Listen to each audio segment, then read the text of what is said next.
दोस्तों, पिछली वीडियो में हमने जाना कि सर्वांग समता कितने प्रकार के होते हैं। इस इस वीडियो में हम जानेंगे कि सीपीसीटी कैसे काम करता है। सीपीसीटी का फुल फॉर्म है corresponding parts of congruent triangle. अब इस नियम को लागू करने के लिए दोनों त्रिभुजों का सर्वांग सम होना अनिवार्य है। इन पांचों नियमों में से कोई एक नियम से दोनों त्रिभुज सर्वांग सम सिद्ध हो जाएं, तभी ये नियम लागू होगा। तो चलिए हम दो उदाहरणों से समझते हैं कि सीपीसीटी कैसे काम करता है। मान लीजिए कि ट्रिपल एस साइड से दो त्रिभुज आपस में सर्वांग सम है, तो बाकी का बचा हुआ क्या है, तीन एंगल्स इसके बचे हैं। तो इसके जो संगत कोण हैं वो आपस में क्या हो जाएंगे, बराबर हो जाएंगे। अब इन्हें लिखा कैसे जाता है ये मैं आपको बताता हूं। मान लीजिए ए बी, चित्र में आप देख सकते हैं ए बी पी क्यू के बराबर है, बी सी क्यू आर के बराबर है और ए सी पी आर के बराबर है। तो अब करस्पॉन्डिंग पार्ट्स को अगर हमें लिखना हुआ तो कैसे लिखेंगे, ए बी करस्पॉन्डिंग है पी क्यू, तो ये दोनों आपस में बराबर हो जाएंगे। करस्पॉन्डिंग का साइन ऐसे लिखते हैं, तो ये हो जाएगा ए बी बराबर पी क्यू, ऐसा लिख सकते हैं। और ए सी पी आर के करस्पॉन्डिंग है, तो ए सी करस्पॉन्डिंग टू पी आर, इसी तरीके से ए सी बराबर पी आर हो गया। और बी सी करस्पॉन्डिंग है क्यू आर के, तो बी सी बराबर हो जाएगा क्यू आर के। अब बचा एंगल, तो एंगल ए, देखिए अब इसे कैसे हम जानेंगे कि कौन सा करस्पॉन्डिंग है किस एंगल के। तो ए, देखिए ए बी बराबर है पी क्यू के, तो ए एंगल ए करस्पॉन्डिंग हो जाएगा किसके, एंगल पी के, तो इसलिए एंगल ए बराबर हो जाएगा एंगल पी।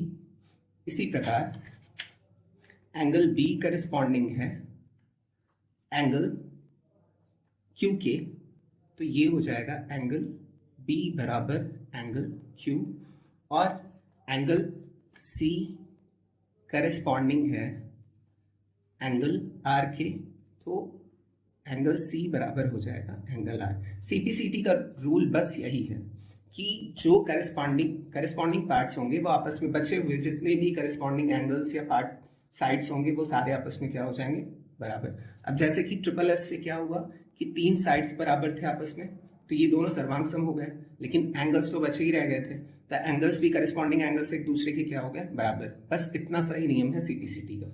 अब एक उदाहरण और देख लेते हैं ए एस का, जिसका मैंने चित्र उल्टा बनाया है। अब जरूरी नहीं है कि चित्र सीधा सीधा दिया हो और उन्हें हमें तुलना करके बताना हो कि सीपीसीटी कैसे काम करेगा। अब देख लीजिए, इसमें ए बी सी सर्वांग सम है पी क्यू आर के। अब यहाँ चित्र थोड़ा उल्टा मैंने इसलिए लिया है कि उदाहरण से इसे समझा सकूं मैं कि अगर चित्र उल्टा भी दिया है एक दूसरे के तो ये कैसे काम करेगा। अब यहाँ हम करस्पॉन्डिंग पार्ट्स पहले खोजेंगे। ये ए एस है एंगल साइड, तो एंगल बी करस्पॉन्डिंग किसके हो जाएगा, ये हमें खुद ही पहचानना होगा। अब देखिए एंगल बी 50 है, तो एंगल क्यू यहाँ 50 है, तो एंगल बी करस्पॉन्डिंग हो जाएगा एंगल क्यू के, तो एंगल बी बराबर एंगल क्यू। और एंगल सी बराबर 70 है, तो एंगल आर के बराबर, ये करस्पॉन्डिंग हो जाएगा एंगल आर के, तो एंगल सी बराबर हो जाएगा एंगल आर के। और इसी प्रकार ए सी, साइड ए सी करस्पॉन्डिंग किसके हो जाएगा, पी आर के, तो इसी प्रकार क्या हो जाएगा ए सी बराबर पी आर। अब बच क्या गए, ए सी बच गया, ए सी बचा और बी सी बचा। तो अब देखिए ये तो हमें खुद ही पहचानना है कि A B, side A B किसके करस्पॉन्डिंग हो जाएगा, साइड पी क्यू के, तो ये तो हम जान जाएंगे यहीं से। तो ए बी करस्पॉन्डिंग है पी क्यू के, तो ए बी बराबर हो जाएगा P Q.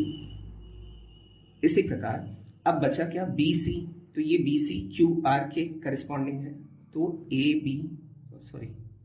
B C corresponding to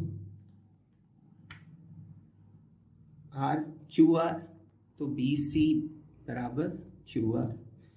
अब बचा क्या रह गया, एक एंगल बचा रह गया, एंगल ए करस्पॉन्डिंग किसके है, एंगल पी के। तो angle A corresponding to angle P, तो एंगल ए बराबर एंगल पी।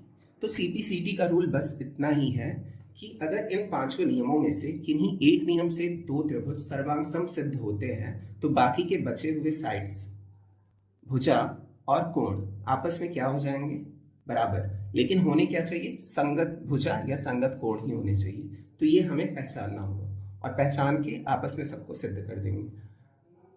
जब आगे के क्वेश्चंस मैं लगवाऊंगा क्लास 9th के त्रिभुज वाले 7 एक्सरसाइज है, तो उसमें आपको और अच्छे तरीके से समझ में आएगा। थैंक्स फॉर वॉचिंग, फिर मिलते हैं अगली वीडियो में। Take care.